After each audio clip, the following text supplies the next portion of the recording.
इधर साक्षी होकर रहना है। बाप के साथ ही सदा रहेंगे तो जहां बाप है तो साक्षी होकर देखने से सहज ही माया जीतपन अनेक जन्मों के लिए जगत जीत बन जाएंगे। अनेक जन्मों के लिए जगत जीत बन जाएंगे। तो समझा क्या करना है। स्वयं बाप हर बच्चे को साथ देने के लिए गोल्डन ऑफर कर रहे हैं। इसलिए सदा साथ रहो। भगवान हमारी विशेषताओं के झंडे लहरा रहा है दिल में, हमारे गुणगान कर रहा है, हमसे मिलकर हमसे भी ज्यादा खुश हो रहा है। बाबा कहते हैं सिर्फ याद रखो कि बाबा सदा साथ है। वैसे डबल फॉरेनर्स अकेले रहने में पसंद करते हैं। वो साथ इसलिए नहीं रहते कि कहाँ बंधन में ना बंध जाएं, स्वतंत्र रहें। लेकिन इस साथ में साथ रहते भी स्वतंत्र हैं, बंधन नहीं अनुभव होगा। बाबा के तो जितने साथ रहते हैं उतना बंधन मुक्त बनते हैं, स्वराज्य अधिकारी आत्मा बनते हैं, स्वतंत्र आत्मा बनते हैं, आत्मनिर्भर आत्मा बनते हैं। कोई अधीनता नहीं रहती है क्योंकि बाबा के साथ हैं। तो बाबा कहते हैं इसमें कोई बंधन नहीं। अच्छा, तो आज का दिन डबल उत्सव का है। वैसे जीवन भी उत्सव है और यादगार भी उत्सव है। बाप दादा सभी विदेश के बच्चों को सदा याद करते हैं और आज भी विशेष दिन की याद दे रहे हैं, क्योंकि जो भी जहां से आए होंगे तो सभी के याद पत्र लाए होंगे। कार्ड, पत्र, टोलियां लाई हैं। तो जिन बच्चों ने दिल के उत्साह का याद प्यार व किसी भी रूप से अपनी याद की निशानी भेजी है, उन सभी बच्चों को बाप दादा भी विशेष याद का रिटर्न पदम गुणा दे रहे हैं। और बाप दादा देख रहे हैं हर एक बच्चे के अंदर सेवा का और सदा मायाजीत बनने का उमंग उत्साह बहुत अच्छा है। हर एक बच्चा अपनी शक्ति से भी ज्यादा सेवा में आगे बढ़ रहा है और बढ़ता ही रहेगा, अपनी शक्ति से ज्यादा, क्योंकि भगवान सेवा करा रहा है। बाकी जो सच्ची दिल से दिल का समाचार बाबा के आगे रखते हैं तो सच्ची दिल पर सदा राजी है। बाबा सच्ची दिल पर सदा राजी है।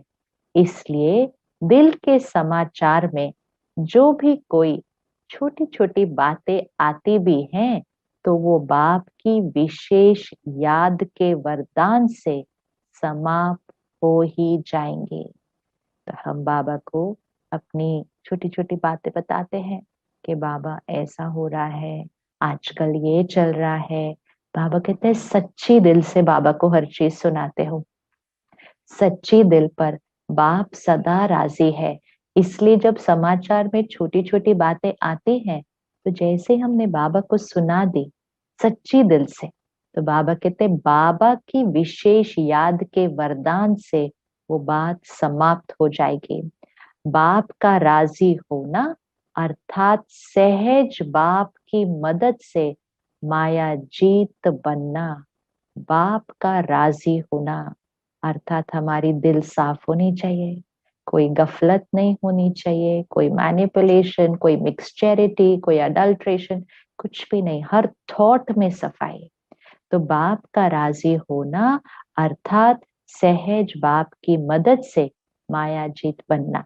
इसलिए जो बाप को दे दिया, चाहे समाचार के रूप में, पत्र के रूप में, रू रिहान के रूप में, जब बाप के आगे रख लिया, दे दिया, तो जो चीज किसी को दी जाती है वो अपनी नहीं रहती, वो दूसरे की हो जाती है।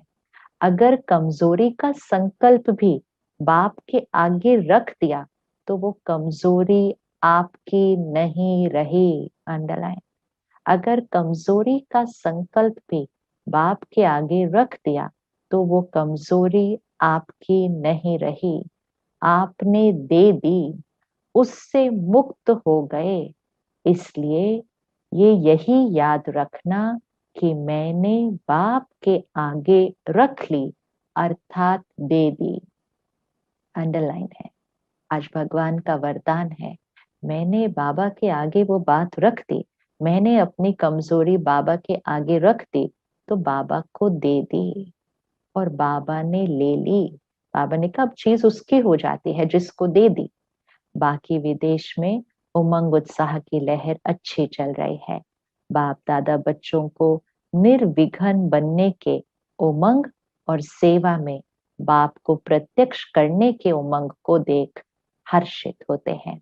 अच्छा, सदा अनादि और आदि रचना के रूहानी नशे में रहने वाले, सदा हर घड़ी उत्सव समान मनाने वाले, सदा याद और सेवा के उत्साह में रहने वाले, सदा माया की हर परिस्थिति को खेल समझ साक्षी हो देखने वाले, सदा बाप के साथ हर कदम में साथी बन चलने वाले, ऐसे सर्वश्रेष्ठ ब्राह्मण आत्माओं को अलौकिक जन्म के मुबारक के साथ साथ याद प्यार और नमस्ते।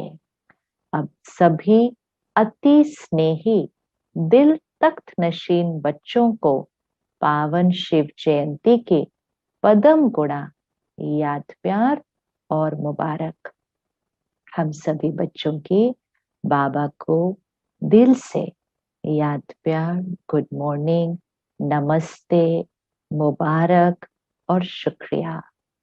आज की मुरली का वरदान, किसी की कमी कमजोरी को न देख अपने गुण व शक्तियों का सहयोग देने वाले मास्टर दाता भव। उसकी कमजोरी को देखेंगे अर्थात यहाँ चिंतन चलेगा, तो उतनी देर हमारी गुण और शक्ति गायब हो जाती है। अगर हम उसकी कमजोरी का यहाँ चिंतन नहीं करेंगे तो हमारा गुण और शक्ति यहाँ रहेगा, तो वो उसको मिलेगा। तो या तो उसका अवगुण हम चितेंगे या हमारी गुण और शक्ति का वाइब्रेशन उसको मिलेगा। हर क्षण इन दोनों में से एक हो रहा है। किसी की कमी व कमजोरी को न देख अपने गुण व शक्तियों का सहयोग देने वाले मास्टर दाता भव।